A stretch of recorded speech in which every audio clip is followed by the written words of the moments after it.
Hi everyone, welcome back to my channel. I'm Tiffany Benson, one part of Team Benson, and today I have a organic grocery haul for you guys. I saw a couple videos like this on YouTube and I was like, I like to go grocery shopping sometimes for some good deals, so maybe I'll make a haul. So that's what I'm gonna do today.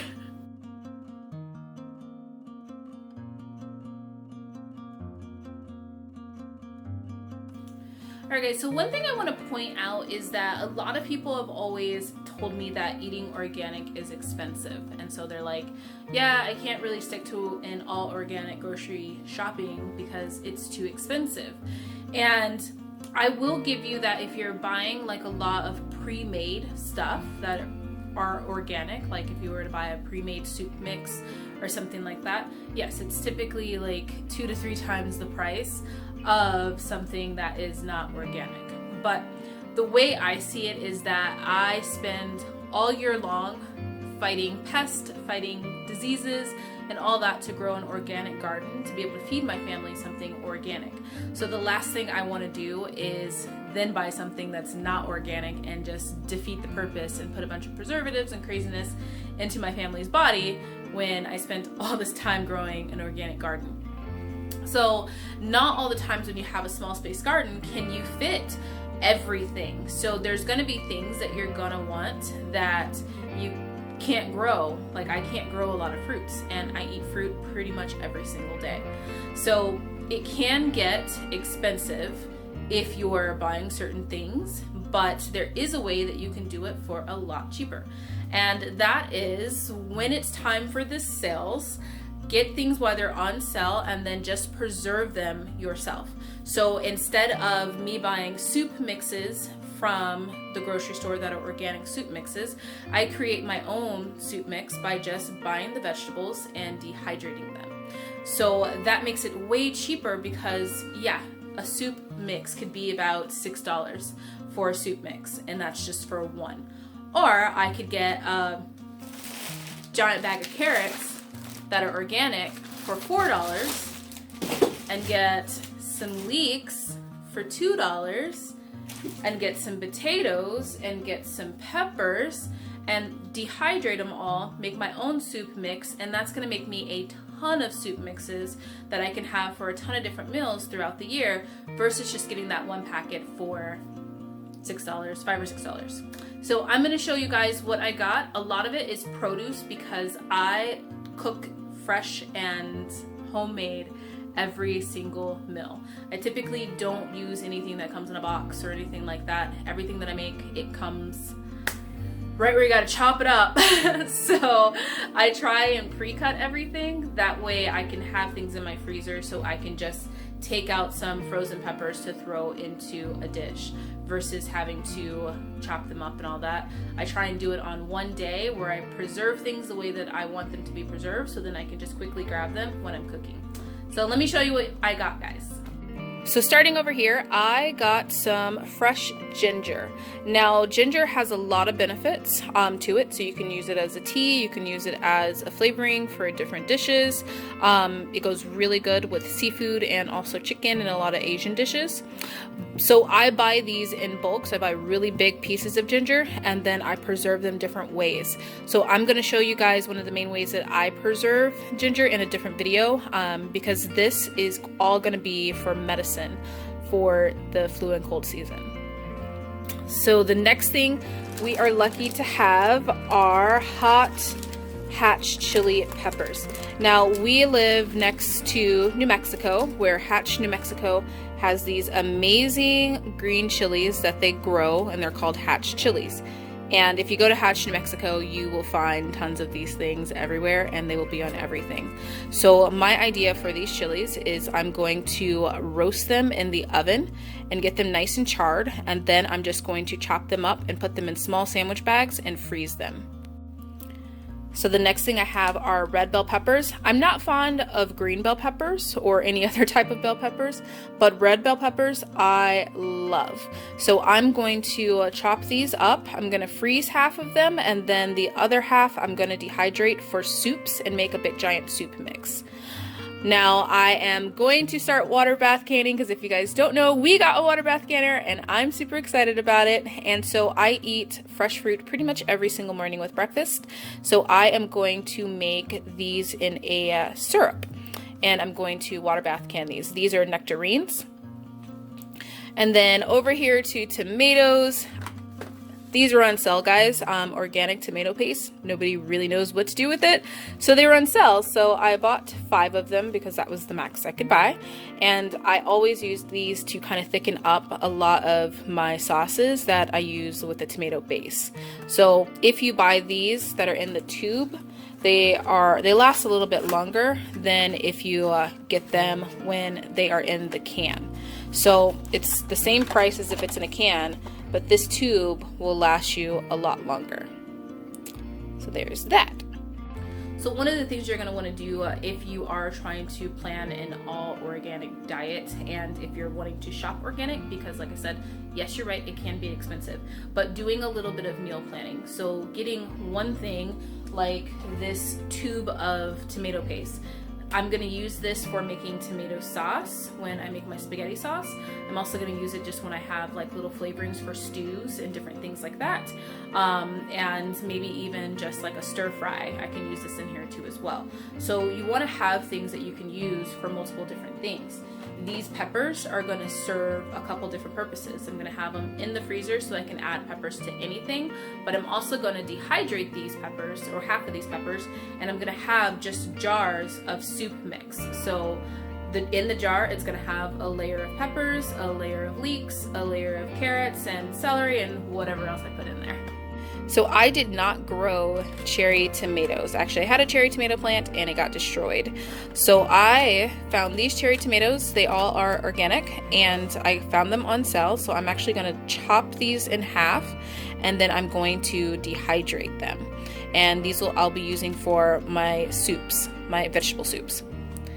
Now guys, I found potatoes on sale. Now these are going to be the first thing that I try to pressure can. I feel like potatoes will be a easy way into pressure canning. For those of you guys that know, I'm definitely afraid of pressure canning. So I'm easing my way into pressure canning by water bath canning first. I feel like that looks way safer, which I have a pressure cooker and I'm really good at doing that, but for some reason adding glass jars into something that gets really high in pressure just makes me feel like it's gonna explode all over my kitchen or I'm gonna kill everybody with botulism. So fingers crossed, I'm doing it because you know what? You have to do it. I went to the grocery store and there was actually no canned green beans at 3 different grocery stores, guys. No canned green beans. Like, how are you supposed to get through the summer and through the winter without any cans of green beans? Luckily for us, we can grow green beans probably up until about November, December, but in my small space garden, I don't grow enough green beans for as many green beans as we actually eat. So I depend on canned green beans. So I'm on the hunt for actually just a big bulk of green beans that I'm going to pressure can after I pressure can those potatoes. So next we have a ton of different apples. Now I use apples for a couple of different things. One, I love applesauce, so I make applesauce. And then also the other main thing that I use them for are apple crisp, just like apple chips, and then apple pies. So I will be using these apples. One of the things I like to do is I like to mix and match apples in the different things that I use. So then that way it has a really good, unique flavor to it. Now, actually, apples are one of the first things that I learned to preserve, and I actually preserved it in a way for my apple pie. Now, haven't pressure canned before, and I haven't water bath canned before, but I've always preserved things with my dehydrator and then also with the freezer. You can always make an apple pie mix, put it in either a glass jar, like a mason jar, or a plastic container, and just pop it in the freezer. And then whenever you want to make a pie or a peach cobbler, apple cobbler, or anything like that, I do the same thing with peaches, then you just pop it out, thaw it out, and then just pour it in and continue with your recipe.